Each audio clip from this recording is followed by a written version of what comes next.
Two things from the new bin I'm talking about. First up, this double album, Alan Toussaint Songbook. This came out in 2013. This is highly recommended. I pre-ordered it months ago and it felt like it took forever to arrive.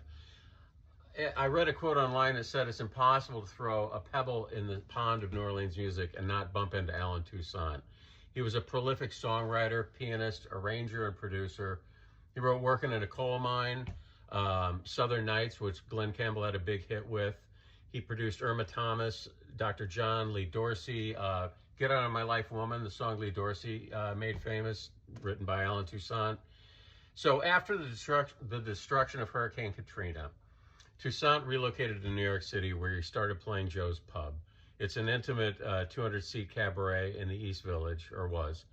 And he preferred to operate behind the scenes and didn't play live often. So the Joe's Pub residency was a rare chance to see the New Orleans legend live and sparked a late career renaissance. One album I might point out, this was in 2006. This Elvis Costello collaboration with Alan Toussaint, highly recommended, excellent album. This is him with just grand piano, no band, and he's playing songs from his vast catalog. Like I said, it was recorded in 2009, released in 2013, and then finally expanded. This double LP, I think, is the entire concert that just came out this year. And he does a medley of some of his 60s hits on it. A Certain Girl, Mother-in-Law, Fortune Teller, Working in a Coal Mine. It's wonderful, and it's kind of album you want to just, have a quiet evening to put on side one and listen to and order the entire album.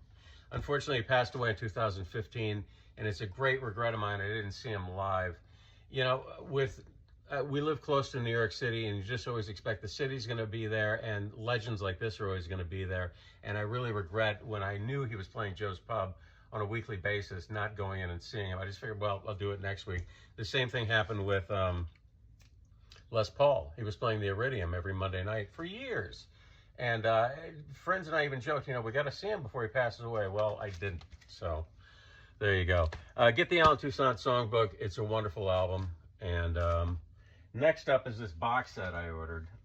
It's zztop. So Warner Brothers, Rhino Records, put out these two box sets of their 10 records. The first box set is their first record, the one, Rio Grande Mud, Tres Hombres, the live album. So, and I agree, everybody's thinking, dude, that's the box set you want, not the second box set with all the electronic albums. Well, there's a method to my madness. So Rhino is doing this high fidelity thing, and it's their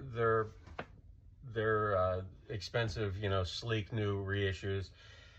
They started in 2023 with the first Cars record in Coltrane sound. They're limited to 5,000 units. They're numbered, 180 gram, pressed at the finest record plants, mastered by Kevin Gray, and fancy schmancy glossy packaging, gatefold albums. And like I said, this is the second half, the second 5 records that include their electronic years. And I know not as good as the first years, but there's a lot of charm. And, first up was Diguelo, that came out in 1979. And this was after 3 years off the road. They did a huge world tour when they were supporting the album Tejas, which came out in 76, multi-year world tour, took 3 years off after that, signed with a new label. This was the resulting album, and I think it's their best album. To me, it's a culmination of everything they've been doing. And, even comparing it to Tejas, I think this is their best album. I mean, it's got I Thank You, the Sam and Dave cover, I'm Bad, I'm Nationwide, Fool for Your Stocking, Dust My Broom, Elmore James, Cheap Sunglasses. This is fantastic. And then after that was El Loco, which was, it was goofier, the lyrics were a little smuttier, Pearl Necklace, Tube Snake Boogie. There was more of a sense of humor being injected into the music. You could tell it was a transition album for them. I got this when I was a kid and listened to the heck out of it in my bedroom and loved it. And, these are all reasons why I wanted to get the second 5 of the box sets. And they don't last for long either. Now, of course, everybody knows this album, and you're probably really sick of it. Regardless of what you think about the electronics, Give Me All Your Lovin', Sharp Dressed Man, and Give Me All Your Lovin', Sharp Dressed Man, and what's the other one? Legs, the three big hits. They're fantastic songs, and the rest of the album isn't bad either. I said fancy schmancy gatefold. It was a successful fusion of Texas blues rock with synth pop and drum machines, like it or not, and we're all kind of sick of it after a while. And then the second of the electronic trilogy was Afterburner. This came out in '85, and it was more electronic devices, more drum machines, more synthesizers, more quirky little noises, electronic blues, and just go with it. I mean, I know it isn't, you know, there's still people stuck on Tres Hombres saying, well, that's not ZZ Top. Well, you know, this was fun too. And then finally they ended with Recycler in 1990 and toned down the electronics a little bit, brought up the gnarly blues and the snarling guitar from Billy Gibbons. And it was kind of bridging the gap between the raw early stuff and the 80s mechanical ZZ Top. My Head's in Mississippi is on this album, and that's as good as anything they've ever written.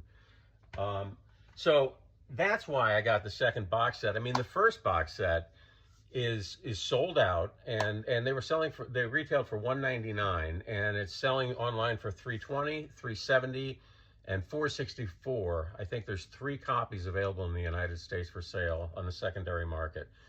So this electronic box set has been out for a year. It's still available for $199, and that's why I figured I've got to do it. So I pre-ordered it and got it in the mail. And while I'm at it, this album, their last studio album, which I think was 2006. The print is too small to read. Anyway, this is their last studio album, produced by Rick Rubin. Really good if you never listened to it and you're an old ZZ Top fan. And the song Chartreuse, the second song on the album, they rhyme with Big Caboose. I couldn't even imagine doing that. That's genius. And live in Germany, 1980, and this radio broadcast from 1980. These are both. This is excellent sound quality. This is an official release from Top, so it's not a radio broadcast. If you like Deguelo, like I said, I think it's their best album. Here's 2 double live examples of the tour supporting Deguelo. That's it.